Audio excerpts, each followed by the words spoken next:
استقبل وزير الخارجية المغربي السيد ناصر بوريطة اليوم نظيره البرغواياني في العاصمة الرباط في لقاء رسمي يسلط الضوء على تعزيز العلاقات الثنائية بين المغرب وباراغواي.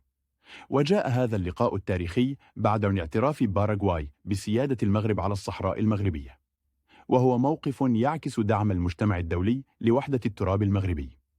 وخلال الاجتماع أعلن الطرفان عن فتح قنصلية البرغواي بالأقاليم الجنوبية للمملكة لتعزيز التعاون الاقتصادي والثقافي والسياسي وتسهيل العلاقات بين الشعبين. ويأتي هذا الحدث كخطوة مهمة تعزز من مكانة المغرب على المستوى الدولي وتؤكد التزامه بالحفاظ على سيادته ووحدة أراضيه. شكرا لكم على الاستماع والمشاهدة، وإلى اللقاء.